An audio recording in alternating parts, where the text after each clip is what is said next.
डालिए जो आपने परसों लिखा हुआ था सैटरडे को लिब्रे ऑफिस कैल्क में, उसी के आगे हेडिंग डालिए date and time function. Centre heading है आपकी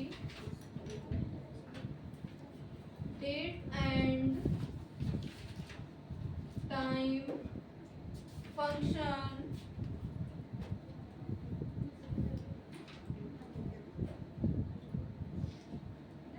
date and time function. Side पे डालिए heading today function. Today function लिखिए इसमें it is use to display the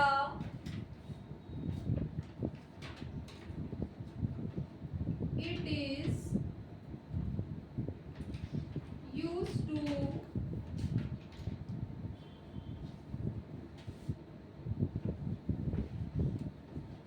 display the current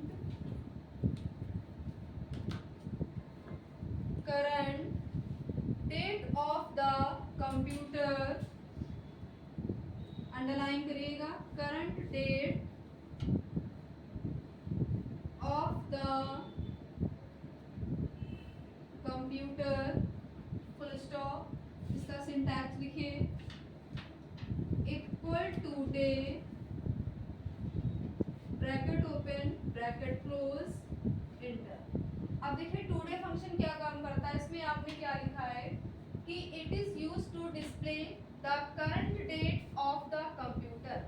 आपके कंप्यूटर सिस्टम में जो भी डेट पड़ी होगी, अगर आपने फंक्शन यूज किया है टुडे फंक्शन, तो जो डेट यहाँ पे दिखाएगी आपके सिस्टम में, वही डेट आपके कैल्क विंडो में क्या हो जाएगी, इंसर्ट हो जाएगी। कैसे आप करेंगे इंसर्ट?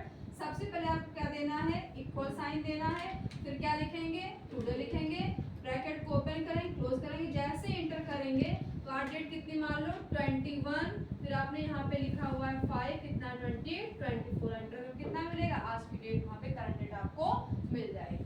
नेक्स्ट डालिए हेडिंग नाउ फंक्शन। तो डेट के लिए आप कौन सा फंक्शन यूज करते हैं, तो टुडे फंक्शन हो जाएगा। नेक्स्ट डालिए नाउ फंक्शन। नाउ फंक्शन देखिए इसमें now it is use to display the it is, ये लिखिए आप लोगों ने, लिखिए इसमें नाउ में it is use to display the current date and time of the computer. Black लिखिएगा current date and time of the computer full stop. इसका सिंटैक्स लिखिए ब्लैक से equal now bracket open bracket close, enter करने पे आपको मिल जाएगा इसमें date और टाइम दोनों को इंसर्ट करेगा 25 2024 ऑब्लिक करके वहां पे टाइम लिख कर आएगा।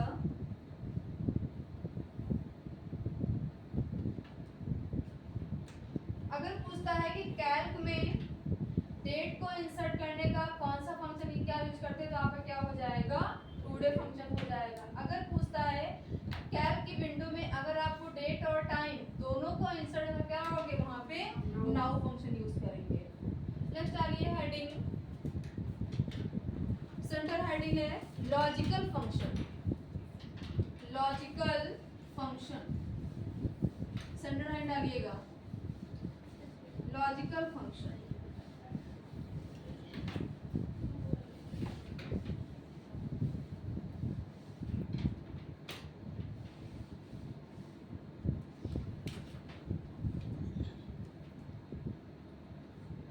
लॉजिकल फंक्शन साइड हेडिंग डालिए इसमें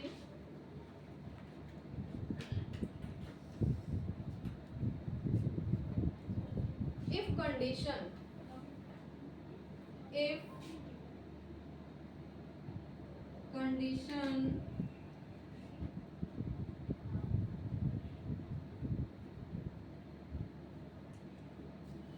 लिखिए इसमें, it is used to find the result, it is used to find the result according to the condition, according to the condition, full stop.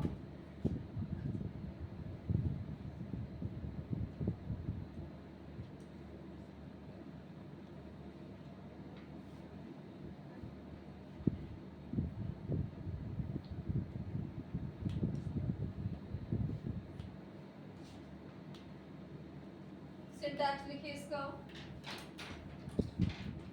Equal if, lakhs लिखिएगा,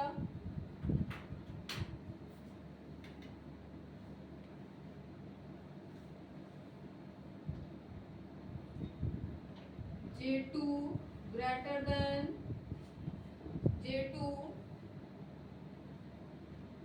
greater than 60,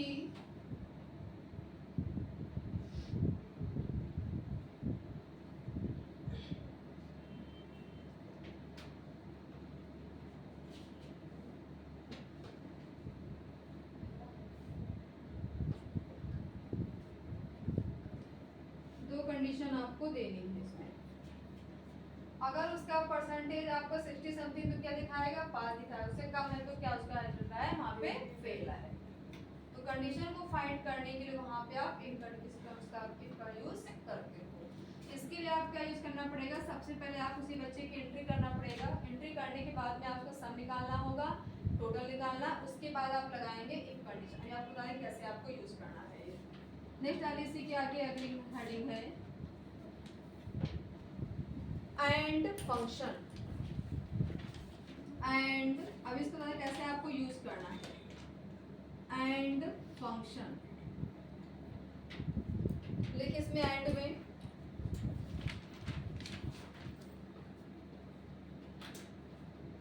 it check all argument, it check all argument are true and are true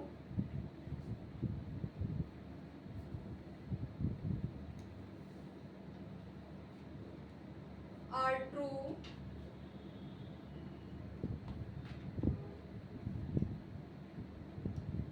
and return true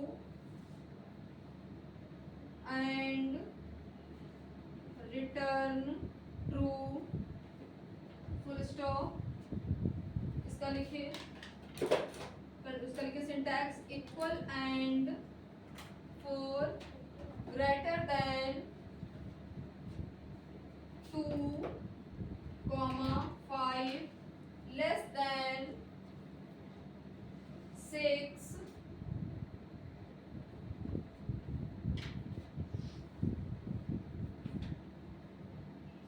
अब देखिए and का मतलब क्या होता है, यहाँ पे और होता है। इसमें दो यहाँ पे आर्गुमेंट दिए गए हैं, क्या कर रहा है, इन दोनों कंडीशन में कि आपको चेक करना है। क्या कर रहा है कि इसमें क्या 4 2 से बड़ा है, तो कंडीशन यहाँ पे क्या है, ट्रू है, तो यहाँ पे कंडीशन आपकी क्या आएगी, ट्रू आएगी। फिर क्या कर रहा है, क्या यहाँ पे क्या 5 6 से छोटा है, तो छोटा है, यानी दोनों यहाँ पे आर्गुमेंट हमारे क्या है, दोनों कंडीशन क्या है आपके ट्रू है।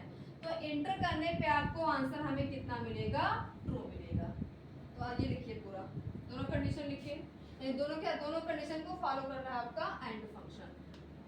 नेक्स्ट आ रही है हेडिंग और फंक्शन, और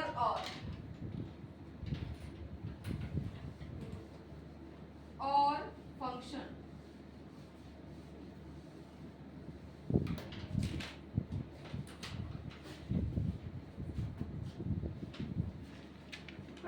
अब और का मतलब क्या है कि वहां पे दो कंडीशन दी होंगी, वहां पे आपको दोनों में से किसी एक को वहां पे फॉलो करना है। लिखिए इसमें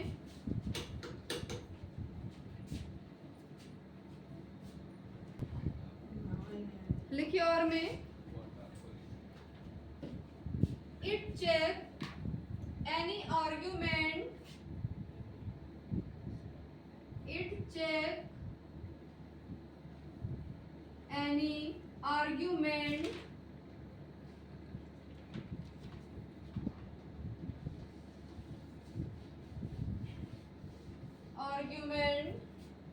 are true and false,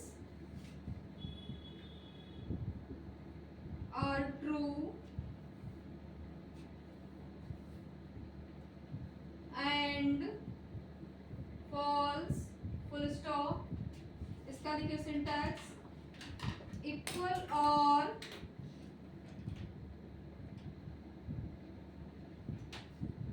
four greater than two, comma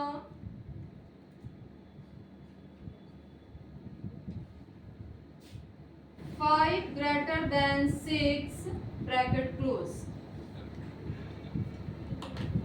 अब देखिए यहाँ पे क्या दिया है, पूछ रहा है क्या 4 2 से बड़ा है, तो पहली कंडीशन यहाँ पे आपकी फॉलो करिए, इंप्लीमेंट क्या है आपकी ट्रू है। फिर क्या कह रहा है कि क्या 5 6 से बड़ा है, बड़ा तो नहीं क्या है, छोटा है, तो यहाँ पे कंडीशन क्या है, फॉल्स है। तो दोनों अगर कंडीशन, एक आपकी कंडीशन ट्रू है दूसरी फॉल्स है, तो आपको आंसर वहां पे क्या मिलेगा, फॉल्स मिलेगा, यानी दोनों से आपको किसी एक को चेक करेगा। नेक्स्ट आइए हेडिंग, सारे फंक्शन आपके हो गए हैं। अब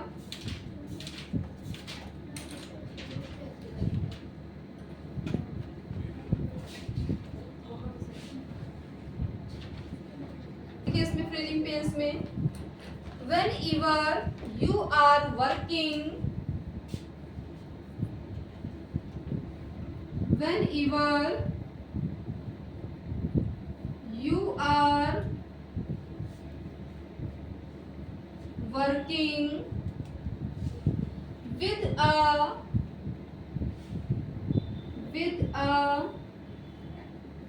lot of data, comma it can be difficult, it can be difficult to compare information, to compare information in your spreadsheet, in your spreadsheet, full stop. पहला पॉइंट लिखिए, go to view menu,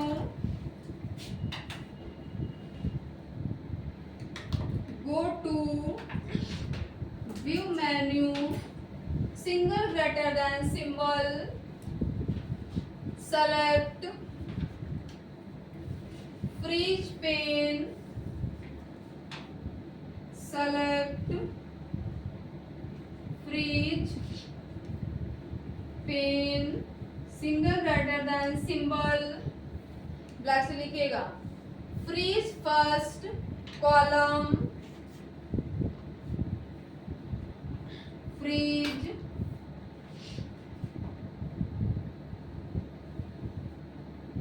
first column और रो, underline करिएगा, freeze first और column, यानी आप रो और column को ही freeze कर सकते हैं, पहले रो को और पहले कॉलम को। नेक्स्ट पॉइंट लिखे,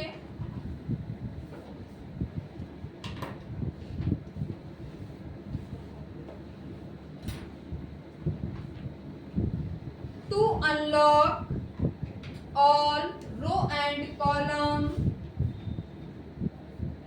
to unlock row and column, लिखिए इसमें to unlock row and column, full stop. अगला पॉइंट लिखिए,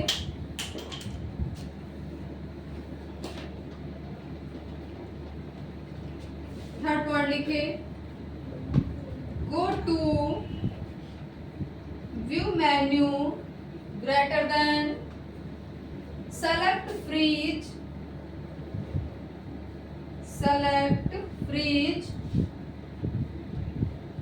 row and column, full stop. अब देखिए फ्रीजिंग पेन क्या होता है। जब आप कैल्क में बहुत अधिक डेटा के साथ काम कर रहे होते हैं तो आपने देखा होगा कि आपकी हेडिंग क्या हो जाती हैं, ऊपर की ओर हिडन हो जाती है। अब आपको ये नहीं पता चल पाता है कि हमारा कौन सा कॉलम हिंदी का है, कौन सा मैथ का है, कौन सा आपका इंग्लिश का है। तो आपकी हेडिंग क्या ऊपर की ओर हिडन हो जाती है। तो आपको क्या करना है, पहली रो को या पहले कॉलम को अगर आपको फ्रीज करना है तो उसके लिए आप किसका यूज करते हैं, फ्रीजिंग पेन का यूज करते हैं। जैसे मान लो यहाँ पे आपने कोई डेटा एंट्री किया हुआ है, जैसे यहाँ पे आपने कुछ बना लिया है। अब आपने यहाँ पे बनाया हुआ है नेम ले लिया, फिर यहाँ पे आपने हिंदी ले लिया, यहाँ पे इंग्लिश हो गया, यहाँ पे मैथ हो गया, यहाँ पे आपने बच्चे की एंट्री कर लिया, रवि हो गया, यहाँ पे आपने मार्क्स दे दिया।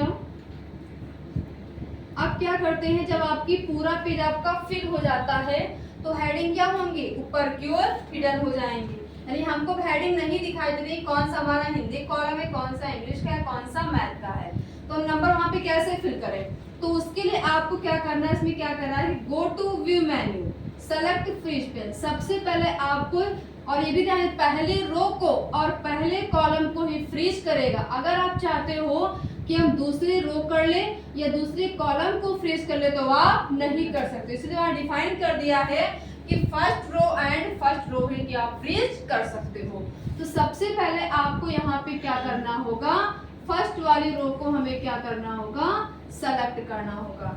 सेलेक्ट करने के बाद में फिर कहाँ जाना है, गो टू व्यू मेन्यू में जाना है। जब आप व्यू मेन्यू में जाएंगे तो आपको मिलेगा, आपको सेलेक्ट फ्रीज पेन का मिलेगा। और जब आप इस पे क्लिक करेंगे तो इसमें दो ऑप्शन देगा कि आप कॉलम को फ्रीज करना चाहते हैं कि रो को आप फ्रीज करना चाहते हैं। अगर आपने रो पे क्लिक कर लिया है तो यहाँ पे एक लाइन बनकर आ जाएगी फ्रीज की, और आप चाहे जितनी एंट्री करो ये आपको हेडिंग परमानेंट दिखाई देती है, आपकी हेडिंग दोबारा छिपेंगी नहीं। अगर आपको इनको अनलॉक, आपने क्या लॉक कर दिया है पहली रो को, अगर इसको अनलॉक करना होगा तो फिर आप क्या करेंगे, फिर कहाँ जाएंगे, गो टू व्यू मेन्यू पे जाएंगे। फिर आपको ऑप्शन क्या मिलेगा, सेलेक्ट फ्रीज मिलेगा। अब जैसे आपने रो पे क्लिक कर लिया तुरंत यहाँ पे आपकी जो रो आपकी लॉक हो क्या हो जाएगी, अनलॉक हो जाएगी। अगर हमें पहले कॉलम को फ्रीज करना होगा तो इसको हमें क्या करना है, सेलेक्ट करना है। और सेलेक्ट करने के बाद में फिर हम कहाँ जाएंगे, व्यू मेन्यू में जाएंगे, और फिर हमें ऑप्शन क्या मिलेगा, फ्रीज का मिलेगा। किस पे क्लिक करेंगे, कॉलम पे क्लिक कर देंगे। अब जब कॉलम पे क्लिक करेंगे फिर यहाँ पे एक लाइन बनकर आएगी, आपके कॉलम बाकी तो इंक्रीज होंगे बट ए वाला आपका जो कॉलम होगा वो क्या हो जाएगा, अपनी पोजीशन पे फिक्स हो जाएगा। तो फिर इसको क्या करना, लॉक हो गया, अनलॉक करना होगा। फिर हम व्यू पे जाएंगे, फिर वहां पे आपको ऑप्शन दिया होगा फ्रीज सेलेक्ट कॉलम, जिस पे क्लिक करेंगे फिर से आपको ये अनलॉक हो जाएगा। तो क्वेश्चन कैसे बनेगा कि फ्रीजिंग पेन का ऑप्शन किस मेनू के अंदर होता है, तो आपको क्या बताना है, व्यू मेनू के अंदर। फिर पूछेगा कि आप फ्रीजिंग किस पे आप लगा सकते हैं, तो पहली रो एंड पहला कॉलम। ठीक, नेक्स्ट आ रही है heading.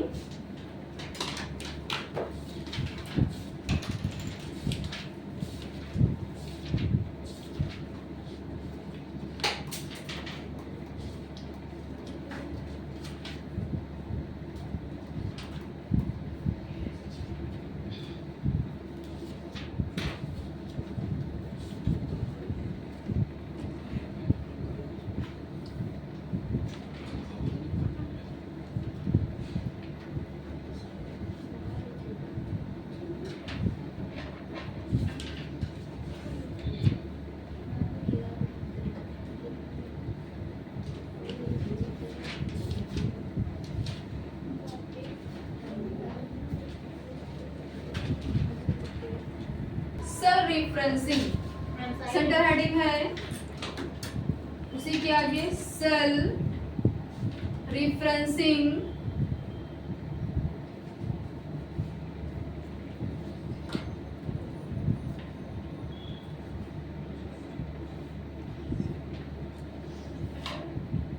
Cell referencing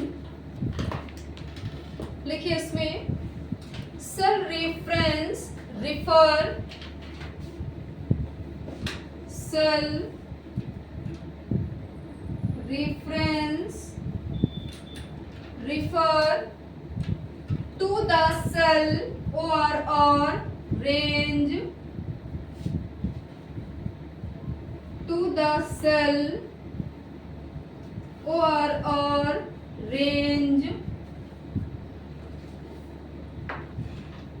of cell in a spreadsheet of cell in a spreadsheet, full stop. Each cell in a spreadsheet, each cell in a spreadsheet is named by its column, is named by its column and row label and row label, full stop.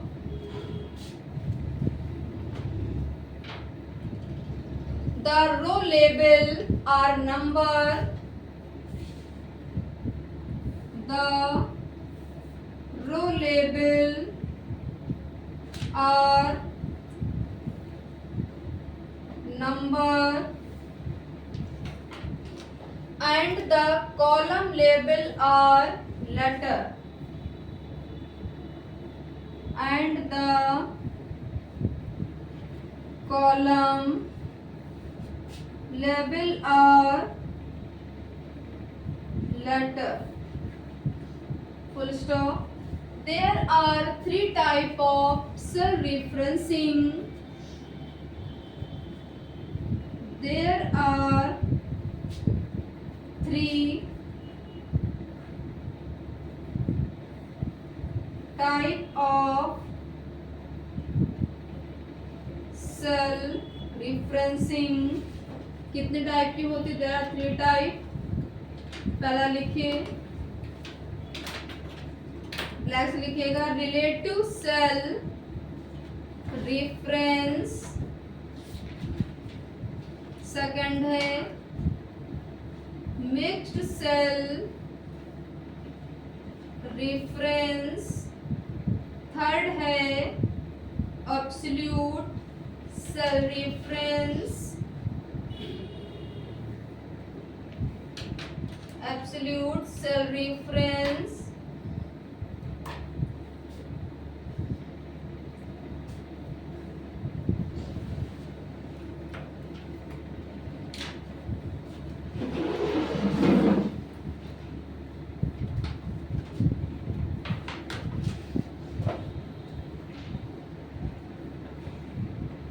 अब देखिए इसमें आपने क्या लिखा है cell reference में कि cell reference refer to the cell or range of cell in a spreadsheet.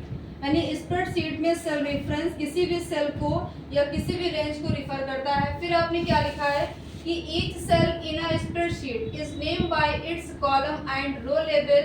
The row label are number. हम रो किससे डिफाइन करते हैं? 1 2 3 से करते हैं. और जो कॉलम होते हैं उनको हम किससे डिफाइन करते हैं? अल्फाबेट से डिफाइन करते हैं. फिर जो आपकी सेल रेफरेंसिंग और कितने टाइप की होती है? There are three type. कौन कौन से होते हैं उसके तीनों टाइप? पहला है आपका रिलेटिव, सेकंड है मिक्स्ड, थर्ड है आपका एब्सोल्यूट सेल रेफरेंस. टाइप पूछे में कौन कौन से टाइप होते हैं आपके क्या? तो तीनों आपको टाइप याद रखना है. पहले डाल इसमें हटा लेगा हेडिंग रिलेटिव सेल रेफरेंस क्या होते हैं. पहले हेडिंग डालिए रिलेटिव सेल रेफरेंस।